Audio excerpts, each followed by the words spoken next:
Olá, colegas médicos e médicas, aqui é Maurílio Brandão, estou aqui com vocês para falarmos sobre alguns pontos do dia a dia da nossa prática clínica. Eu tenho estado já falando de algumas dessas situações que podem nos trazer algum grau de dificuldade e hoje eu quero abordar nesse momento 4 outros pontos com vocês. O primeiro é de uso daquelas matérias básicas do início da nossa formação e como é que usamos aquele conhecimento que muitas vezes fica perdido lá atrás, né? Um outro ponto é de como enfrentar então um novo paradigma, um novo pensamento para o raciocínio médico. E um outro ponto é aquele da dificuldade que nós temos de corresponder ao conhecimento, à evolução do conhecimento, ter domínio do conhecimento. E por fim,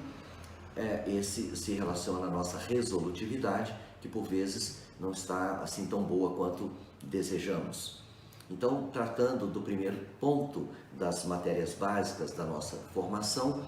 nós temos que a anatomia, a neuroanatomia, a histologia, essas matérias que são do nosso estudo teórico básico da nossa formação, muitas vezes ficam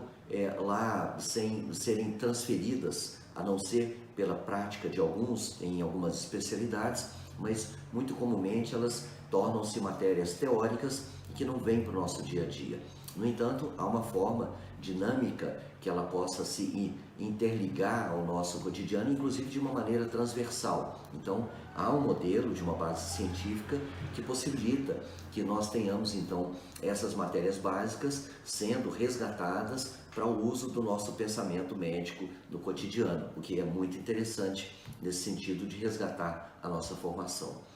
No tocante à questão de novo paradigma, nós temos muitas vezes dificuldade de sair dentro do paradigma da nossa formação básica e é muito importante que nós possamos ter também uma perspectiva de ampliar um método de raciocínio para que nós possamos, de um modo específico, ter também a oportunidade de explicações coerentes, que são reprodutíveis em cada situação, serem utilizadas. Para isso, há um exercício de um pensamento médico que é aplicado ao conhecimento e que rompe com esse paradigma atual, avançando para além dele, usando ainda assim, porque as bases são semelhantes, mas dentro de um método que transcende o mesmo.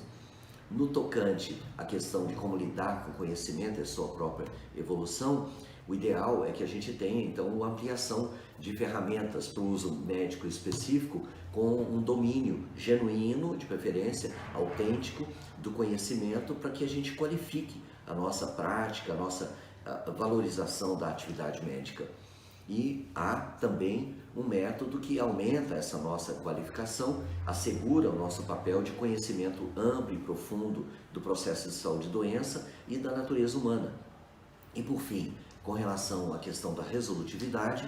nós temos então aí um meio que possibilita aumentar a capacidade de que as pessoas evoluam de uma forma favorável, de obtermos então, portanto, melhores resultados. Então, há mecanismos que oferecem uma compreensão de ações específicas que nós podemos ter, acopladamente à nossa prática, ao nosso conhecimento, em termos tanto diagnósticos quanto da história natural, numa direção de melhora e mesmo numa perspectiva de cura que possa ser alcançada de uma maneira ainda mais fácil ou com menos dificuldades em algumas situações.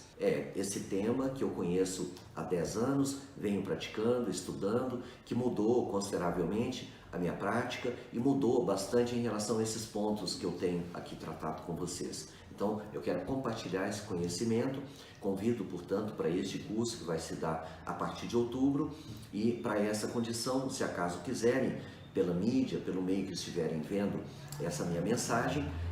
corresponda, mande-me uma mensagem de volta, deixe o seu e-mail para que nós possamos estabelecer contato e estarmos juntos então nesse primeiro curso médico básico das leis de Hammer e a nova medicina germânica. Agradeço muitíssimo a oportunidade de estar com vocês e encontramos-nos em breve. Até lá!